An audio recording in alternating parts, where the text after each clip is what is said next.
নমস্কার বন্ধুরা, আমি সুমি। আপনারা দেখছেন সুমির রান্নাঘর। আমার চ্যানেলে অনেক চিকেন রান্নার রেসিপি রয়েছে, কিন্তু এটি একটু ভিন্ন রেসিপি। আপনারা অবশ্যই ট্রাই করবেন। কেমন হয়েছে কমেন্ট বক্সে জানাতে ভুলবেন না। ভিডিওটি যদি ভালো লেগে থাকে চ্যানেলটিকে সাবস্ক্রাইব করে পাশে থাকবেন। চলুন তাহলে রেসিপিটি শুরু করা যাক। প্রথমে আমি কিছুটা চিকেন নিয়ে নিয়েছি, এখন ম্যারিনেশন করে নেব। দেব 2 চামচের মতো নুন, দেব রসুন বাটা 1.5 চা চামচ, দেব একটু ম্যাশ করে নেওয়া কাঁচা লঙ্কা, দেব এই ছোট বাটির 1.5 বাটি টক দই। এখন সব কিছুকে হাত দিয়ে সুন্দর করে মিশিয়ে মাখিয়ে নেব।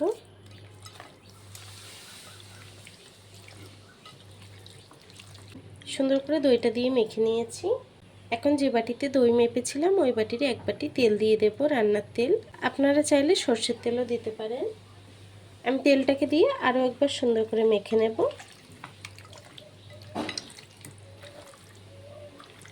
সব কিছুকে সুন্দর করে মেখে নিয়েছি। এখন আমি কিছুক্ষণ ঢেকে রেস্টে রাখবো। চিকেনটা যতক্ষণ রেস্টে আছে ততক্ষণ বাকি রান্নাটা সেরে ফেলি। চলুন। প্রথমে একটি কড়া বসিয়ে নিয়েছি। কড়াইটি গরম হয়ে গেছে, তেল দিয়ে দেব। রান্নাটি সাদা তেলেই করব, আপনারা চাইলে সর্ষের তেলে করতে পারেন। তেলটি গরম হয়ে গেছে, আমি আলুটি ভেজে নেব। আপনারা রান্নাটা আলু ছাড়াও করতে পারেন, আমি আলু দিয়েই রান্নাটা করব। আলুটাকে সুন্দর করে ভেজে নেব।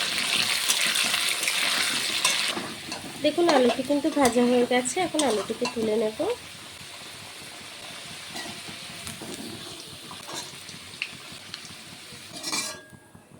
এই আলু ভাজা তেলের মধ্যে এই গোটা মশলাগুলো দিয়ে দেব। নিয়েছি 2টো তেজপাতা, একটু জিরে, গোটা জিরে, লবঙ্গ, এলাচ আর দারচিনি দিয়ে দেব। মশলাটাকে একটু ভেজে নিয়েছি, এখন পেঁয়াজ কুচি দিয়ে দেব।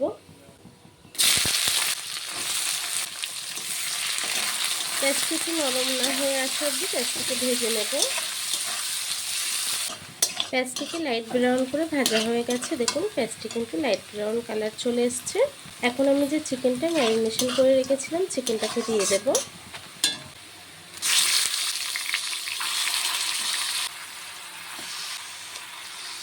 চিকেনটাকে খুব সুন্দর করে কষিয়ে রান্না করে নেব। চিকেনটাকে কিছুক্ষণ কষিয়ে রান্না করে নিয়েছি। এখন বাকি মশলাটি অ্যাড করব। দিয়ে দেব আদা জিরে বাটা, দেব একটু ধনে গুঁড়ো, দিয়ে দেব কয়েকটা কাঁচা লঙ্কা।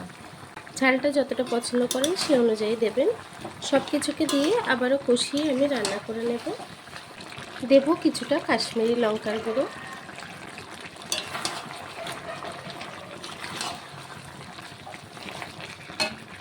এখন দিয়ে দেবো সামান্য একটু চিনি। চিকেনটা দিয়ে যতক্ষণ তেল না ছাড়ছে আমি চিকেনটাকে রান্না করে নেব। চিকেনটাকে কষাতে কষাতে দিয়ে দেবো ভেজে রাখা আলুটি। আলু আর চিকেনটাকে একসঙ্গে কষিয়ে রান্না করে নেব। তরকারিটাকে ঢেকে কিছুক্ষণ রান্না করে নেব।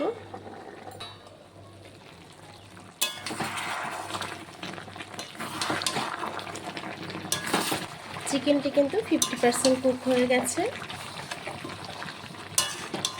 এখন এতে আরও একটু মশলা অ্যাড করব, যেটা না দিলে কিন্তু এই তরকারিটা খেতে ভালোই লাগবে না। এখন দিয়ে দেবো পোস্ত আর কাজু বাদাম বাটা। পোস্ত আর কাজু বাদাম বাটাটাকে দিয়ে আমি হাই ফ্লেমে রান্না করে নেব। আমি সামান্য 1 কাপ জল অ্যাড করব।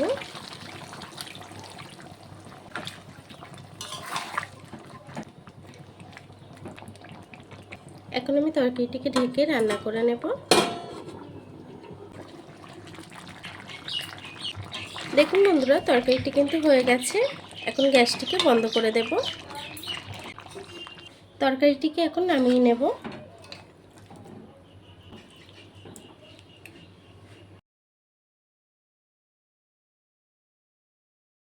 দেখুন বন্ধুরা আমার চিকেনটি কিন্তু হয়ে গেছে। একদম ভিন্ন ধরনের এই রান্নাটি।